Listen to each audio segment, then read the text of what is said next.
Welcome to today's Explainer. Okay, let's dive into this because we're exploring a narrative today that is absolutely foundational to millions of people around the globe. This history isn't just some dusty record of the past, It's a profound, living story of faith, sacrifice, and mercy that literally beats in the hearts of millions of Muslims today. Whether you celebrate this holiday yourself or you're just learning about its origins for the very first time, the core themes we're looking at are deeply human and universally powerful. So, let's get started. I want you to picture this in your mind. We're transported back thousands of years. It's a quiet, incredibly peaceful moonlit night during the sacred month of Dhul Hijjah. The moon is just illuminating the dark sky, almost like it's whispering a grand, ancient story to the silent world below. And it's on an unassuming night just like this that a millennia-old narrative begins. Which brings us to Section 1, A Quiet Night and a Great Vision. At the very center of our story is a noble prophet named Ibrahim, also known in many traditions as Abraham. Now, he was a man really renowned by his people for his unwavering faith, his incredible patience, and his absolute obedience to God. But Ibrahim carried this deep, quiet longing in his heart. For years and years, he prayed. Actually, scratch that. He waited a literal lifetime for a child. So when he was finally blessed with his beloved son Ismail in his old age, his joy was just boundless. The bond between this father and the son he waited so long for was incredibly profound and tightly woven. But then, something totally unimaginable happens. One night, Ibrahim experiences this astonishing and terrifying vision in his sleep. In it, he sees himself sacrificing his only beloved son. So the crucial point is, in this spiritual tradition, a prophet's dream isn't just a random subconscious thought or a nightmare you brush off in the morning. It is understood as a direct, undeniable command from the Almighty. When Ibrahim woke up, his heart must have been incredibly heavy, just weighed down by unbearable grief and dread.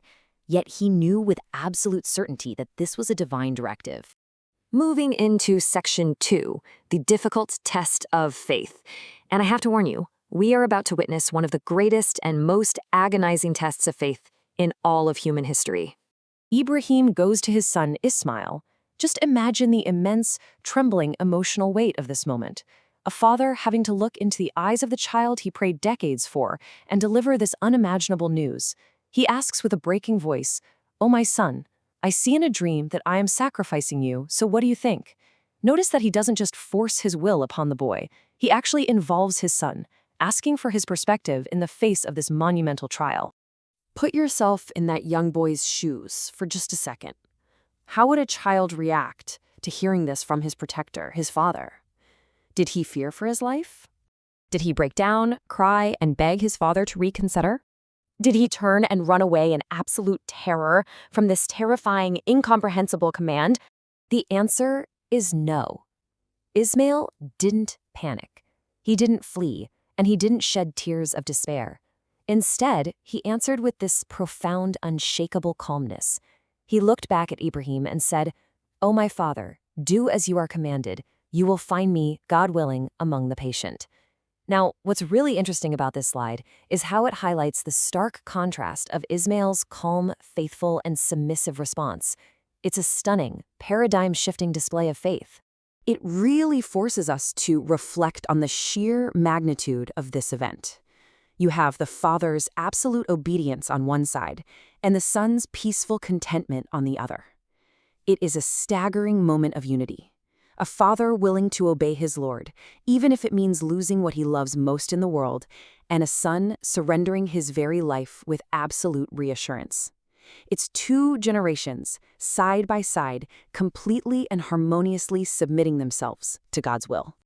That brings us to Section 3, the miracle and great redemption. This is the true climax of our story. On that blessed morning, Ibrahim and Ismail traveled together to the appointed place. The setting is incredibly cinematic and tense. The earth was completely silent, and the sky above seemed watchful, almost holding its breath as the universe observed this, the greatest test of faith in history. Ibrahim steels himself, prepares his heart, and moves to execute the divine command. But then, right at the precipice of the sacrifice, when all seemed finalized, a miracle occurs. God calls out to Ibrahim, stopping him right in his tracks with these beautiful words, "You have fulfilled the vision." It is this incredible, rushing moment of relief, warmth, and divine mercy bursting right through that unbearable tension. The test, you see, was never about losing a son, it was about proving what was truly in his heart. In that exact moment of profound relief, a magnificent ram descends from the sky. God provided this ram as a divine ransom, a substitute to be sacrificed in Ismail's place. The beloved son was saved. And that great ram immediately became an eternal symbol, a powerful, enduring reminder of obedience, unwavering faith, and the ultimate sacrifice made by a father and son. Section 4. The message of Eid today. Let's move to and see how this builds a connection from an ancient historical event right into our modern times. So, you might be wondering, how does an ancient event impact how people celebrate right now? Well, ever since that momentous day, Muslims around the world celebrate Eid al-Adha. People exchange joyful greetings to celebrate the immense mercy of that day. They sacrifice animals, known as adahi, in direct remembrance of the ram provided to Ibrahim. Crucially, they feed the poor and share this food with their neighbors and communities. And this brilliantly illustrates how the actions of Muslims today directly mirror the values established by Ibrahim and Ismail. Through all of this, they remember that their greatest, most valuable possession isn't material wealth, but their faith in God. Because ultimately, Eid al-Adha is way more than just a holiday or a simple gathering on the calendar. It carries a profound, enduring message of love, obedience, and incredible mercy. It teaches us a vital, timeless lesson that sacrificing something of value for the greater good actually brings humanity closer to the divine.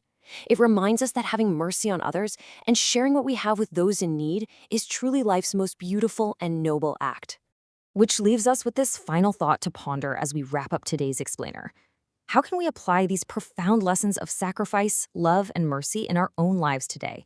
Whether it's giving up your time to help someone else, supporting a neighbor in need, or just practicing a little more patience and faith when your own personal tests get difficult, the spiritual roots of this ancient story are calling us to be better versions of ourselves. Thank you so much for exploring this incredible history with me today. To everyone celebrating, Happy New Year.